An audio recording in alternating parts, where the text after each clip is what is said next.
Opinion PM Modi steers India's naval focus towards African shores. Africa-India Key Maritime Engagement IKEM exercise, which started on April 5, off the coast of Tanzania, is a potent symbol of this deepening commitment, a necessary step in a complex and increasingly contested maritime domain. The geopolitical chessboard is shifting, and India, with a sense of urgency, is pivoting its strategic gaze firmly towards Africa.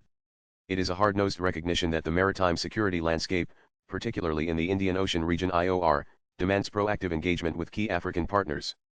The Africa-India Key Maritime Engagement IKEM exercise, which started on April 5, off the coast of Tanzania, is a potent symbol of this deepening commitment, a necessary step in a complex and increasingly contested maritime domain. NANANA IKEYME 2025 represents a landmark moment in India-Africa defense relations.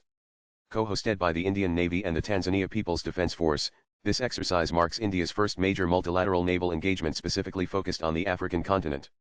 It brings together 10 nations, including heavyweights like South Africa, key littoral states like Kenya and Mozambique, and strategically vital island nations such as Mauritius and Seychelles. This initiative is significant.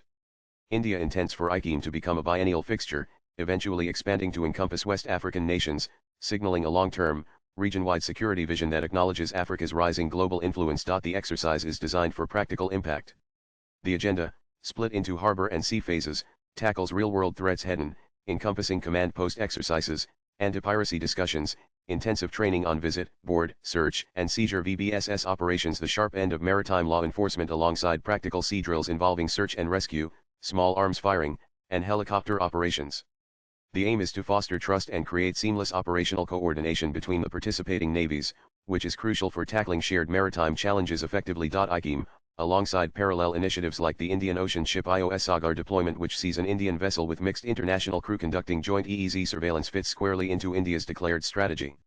Vice Admiral Tarun Sobti, Deputy Chief of the Naval Staff, explicitly links these efforts to the Prime Minister's Sagar vision: security and growth for all in the region, framing them as concrete steps to consolidate India's role as a preferred security partner and first responder within the IOR. NAN why this intensified focus now? The answer lies in a confluence of pressing strategic realities that leave India little choice but to act decisively.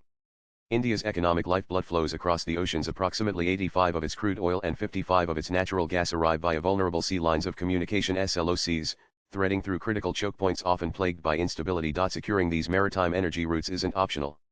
It is fundamental to India's ambition of reaching a 5 trillion economy and beyond, a vulnerability starkly highlighted by the International Energy Agency's forecasts of burgeoning energy demand. Looming large over this calculus is the expanding footprint of China across the Indian Ocean and into Africa. Beijing's Belt and Road Initiative has translated into significant economic leverage and, critically, strategic port access in nations like Pakistan Gwadar, Sri Lanka Hambantota, Bangladesh Chittagong, and a military base in Djibouti. Moves widely interpreted in New Delhi as serving dual geoeconomic and geostrategic aims, potentially aimed at containing India's regional influence. India perceives the presence of Chinese warships and submarines at these ports as a direct challenge. Therefore, India's enhanced maritime engagement with African nations, including IKEM, and the formation of coastal surveillance networks in places like Seychelles and Mauritius, serves as a necessary balancing act, offering African partners an alternative security framework built on shared interests rather than dependency. Beyond great power competition, the maritime domain faces persistent, insidious threats that directly impact regional stability and India's security. Piracy, though diminished from its peak off the Somali coast, remains a stubborn menace, particularly in the Gulf of Aden and, increasingly, the Gulf of Guinea, an area plagued by piracy and other threats to international trade, where the Indian Navy ship in Sumeda conducted joint exercises with Nigeria in 2023. The recent redirection of international naval forces towards the Red Sea due to Houthi threats has, worryingly, thinned patrols elsewhere, potentially creating space for piracy resurgence. Compounding this is the twin menace of maritime smuggling, particularly narcotics trafficking, which often funds terrorist and anti-national activities, demanding robust intelligence-led operations and close interagency cooperation, as exemplified by operations like Crimson Barracuda under the Combined Maritime Forces umbrella. NANANA IKEYME doesn't exist in a vacuum. It builds upon a steadily growing foundation of India-Africa defense cooperation, moving well beyond transactional relationships. India and Nigeria, for instance, share a defense relationship rooted in a 2007 Memorandum of Understanding, recently bolstered by counter-terrorism talks and Nigeria's significant $1 billion defense investment supported by India's military-industrial complex. Similarly, the Third India-Tanzania Joint Defense Cooperation Committee (JDCC) meeting in late 2024 focused explicitly on enhancing naval operations, hydrographic cooperation, and exploring defense industry partnerships. It reflects the upgrade of their relationship to a strategic partnership with a 5-year defense roadmap. These are long-term commitments. Enhanced cooperation is deepening ties across the continent. Central to India's approach is capacity building, empowering African nations to manage their maritime security effectively. It involves providing training slots for African personnel in Indian military institutions, as noted during the Tanzania JDCC meeting, and technical support. India's support for regional maritime domain awareness (MDA) through initiatives like establishing radar networks in Mauritius and Seychelles is crucial, enhancing monitoring capabilities. Furthermore, India is actively sharing technology, such as providing fast interceptor crafts to Mozambique, and expertise, demonstrated by the Tanzanian delegation's visit to India's National Institute of Hydrography.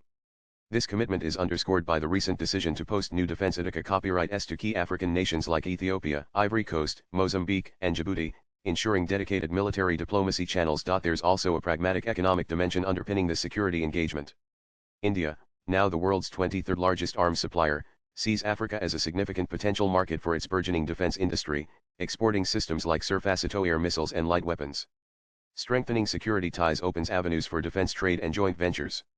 It creates a potential win-win scenario, bolstering regional security while simultaneously driving industrial growth and job creation in India and partner African nations, institutionalized through platforms like the India-Africa Defense Dialogue IADD. And of course, navigating this complex engagement isn't without hurdles. India faces capacity constraints. The Ministry of External Affairs, despite budget increases, remains relatively understaffed compared to the scale of its global ambitions, sometimes struggling to allocate sufficient resources and high-level attention consistently across regions, including Africa. Significant delays in hosting the India-Africa Forum Summit last held in 2015, partly due to logistical issues like Ebola and COVID-19, has created a perception in some quarters that Africa might not be a top priority for New Delhi. A perception it must actively counter through sustained engagement. Overcoming these internal limitations is crucial. India needs to match its strategic aspirations with adequate resources. Despite these challenges, the strategic logic driving India's African focus is undeniable and irreversible. India's leadership must fully embrace a maritime-centric security perspective, recognizing that protecting SLOCs and vital choke points is as critical as defending territorial borders. Enhancing India's naval strength, modernizing the fleet, and formulating a comprehensive maritime strategy are prerequisites to maintaining competitiveness and ensuring India remains a preeminent force in safeguarding its energy supply lines and regional stability. Developing strategic access points like Chabahar in Iran, Duqm in Oman, Sitwe in Myanmar, Sabang in Indonesia, and facilities on Mauritius' Agaliga Island are all pieces of this larger strategic puzzle, designed to secure transport lines and mitigate rival influence. Ultimately, India's expanding footprint in Africa is a testament to its commitment to a multipolar world order based on mutual respect and shared prosperity, underpinned by its vision of Sagar security and growth for all in the region.